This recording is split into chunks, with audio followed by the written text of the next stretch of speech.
Congrats on the Hall of Fame. Yeah. I thought you were already in it.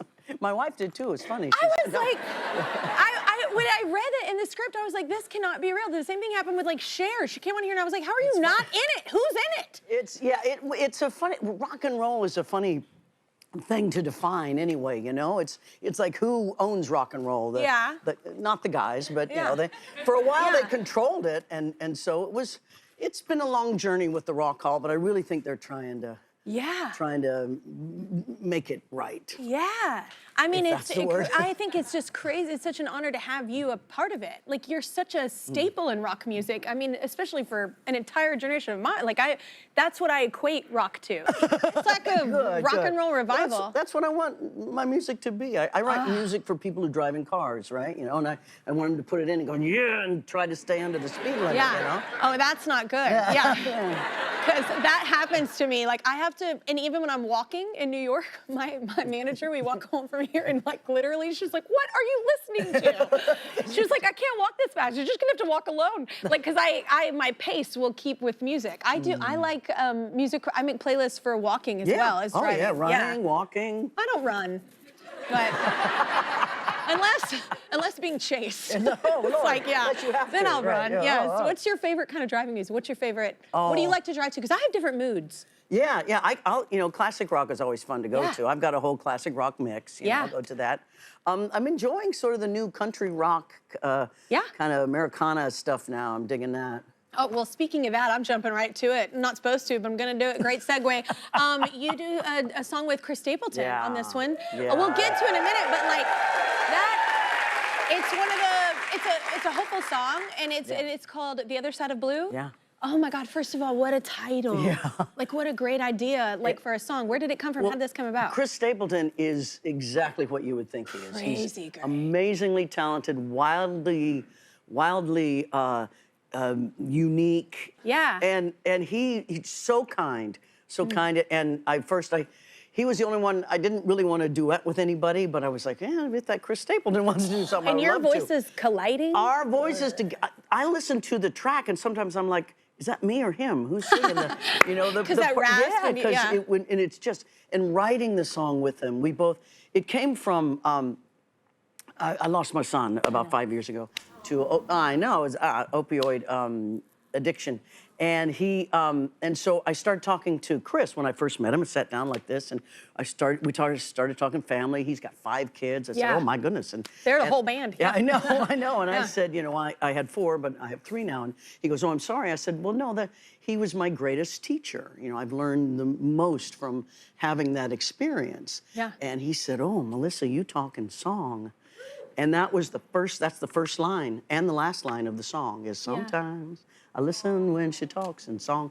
And he's just beautiful at collecting that. And we just put this song together about how life can really deal you some things. Yeah. But if you choose, it's up to you how you take them. Yeah. They can beat you. That's a choice, too. It's a choice, and we all have that choice. It's brighter on the other side of blue. Yeah, it's beautiful. Grief is such a crazy thing to navigate, too, and we deal with it all in different ways, too. But it's such a blessing to have a vessel for it. Like, I felt bad. Like, anytime I've gone through grief in my life, I'm like, it's such a beautiful thing to have music and writing, because it really, I don't even know how I'm feeling until I write it. Well, that's what I did when I sat down to write this new album, Rise. Yeah. I knew there was a song I had to write. I had to write about my son. I had to get that out. It was the first emotional thing, and I had to be able to put the foundation of my writing, the other songs, on that. So I wrote a song called I Can't Call You Anymore. I know, it's called Call You, right? Yeah, it's called Call You. It's such an interesting thing that everybody that deals with grief knows. Yeah. It's a weird thing. I mean, my father died 30 years ago, and I still think, oh, I got to call it. You know, you just have this reaction. And so that's how I approached it on this album, was since I Can't Call You Anymore, I'm going to go in my garden, I'm going to plant, I'm going to do these, I'm going to keep living. Me stopping my life because he made that choice, one, doesn't serve his memory at all. He doesn't, he's out of pain now. He wants me to be happy, you know, and so it's about moving through grief and shame, and especially when you're in the public, and we all know how that is. That it's just this for your entire family. Yeah, for everyone. So it's something to you need to show them, the kids, how you walk through it, how you keep that person in your life, but you don't let it overshadow or, you know, take you down. It is, yes, shame and guilt are a bitch. Melissa's such a great songwriter, so talented that we wanted to talk through a few of the lyrics on the new album. Let's start with the song you talked about a little already, Call You. I want to read this lyric. I love especially how it ends. Jesus, help me through this. Teach me how to calm the waters, because we can drown in guilt and shame when it comes to sons and daughters. I was like, oh, okay, everything's fine. I was like, it's, man, you're very poetic. And it, you know, and I know you know this because you're a fan of music, you know, not just making it, but of other artists. And it's when you hear another artist write something that you're like, oh, like they get me. We don't even know each other, but that's how I feel. You write like that. Oh, well, this is a human experience. And I know, I've learned, I'm old enough now to know, you know, the wisdom, but I've lived enough to know that I've had things happen to me. You know, I've gone through a health thing. I've done these things, and you get on the other side, and you learn and you grow. So I knew going through this that this is a universal thing. Loss is every life is full of loss. We have that, and it's how do we gracefully do that, and also do it without losing a part of ourselves. And that was my challenge in this song, was to say. And I wanted to say we can drown in guilt and shame, because I know that there's probably someone here who's lost their, you know, child for some reason, and the guilt and the shame is just shattering. You know, shattering. And so I try to write where people can understand. It's very raw and real. Yeah, I had an English teacher said, write so that people will look up. Don't write too far away from them. Don't go right to them. Just make them look up a little bit. So I've always. What a beautiful. That's nice, beautiful imagery as well. Yeah. Teachers are awesome. I know. They are. Okay, so in the song "Being Alive," which you sang a little earlier, there were times I was down on my knees saying, "This is gonna break me. This is gonna bleed for a while." Then hours turned to days, and it all blew away, and I chose to survive. God, I love being alive.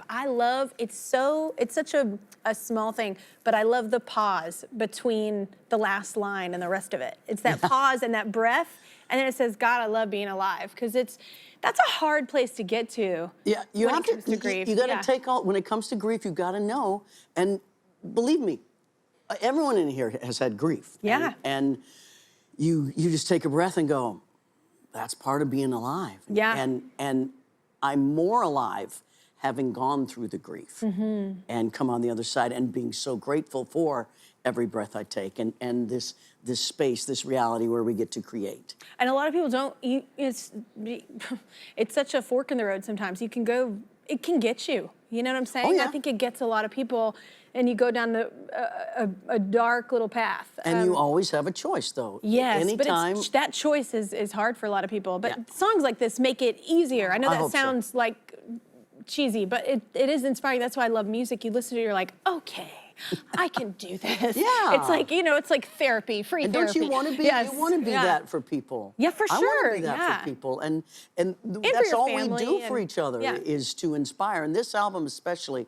I mean, you hear people say these times and such, but I know that people are looking for inspiration. So this album. That's when art is the most important. Exactly. That's when it's like, okay, time to do my job.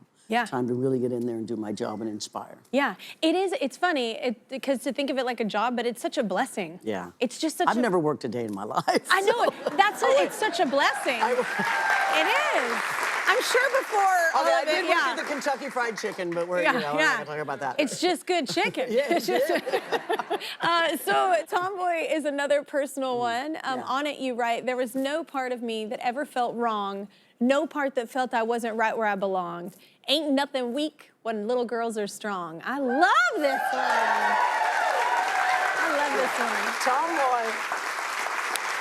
I love that you point out lyrics. That's so I was a great. tomboy. Thank I was you. a total tomboy. Yes. I was interested in everything, and it was weird for a lot of my and little sports girlfriends. and whatever. And Yeah. so I actually, in the song, I go through and I talk about, one of them's no Easy Bake, no Barbie dolls. I got my Hot Wheels and my Super Bowl, right? Yeah, You know? yeah. So it's kind of talking about, you know, and it's funny how you never think that children's toys are so male or female oriented. Yeah. But it's not so much anymore. And I wanted to take that term tomboy back because I didn't know if it was derogatory when I was a kid. I wasn't sure. Yeah. So I'm like, you know what? I'm going to say no. It doesn't make this you is feel power. hot. It doesn't make you feel hot. Doesn't make you feel like the sexiest. Or they're like, oh, she's such a tomboy. Right. Yes, I am. I was like, No, I it's played just- sports. That's what I I wanted was to say. like, There's nothing weak about when little girls are strong. yeah, I think it's sexy. Yeah. It has changed a little, but it is funny because my son, who's 9, he's about, or 10 now,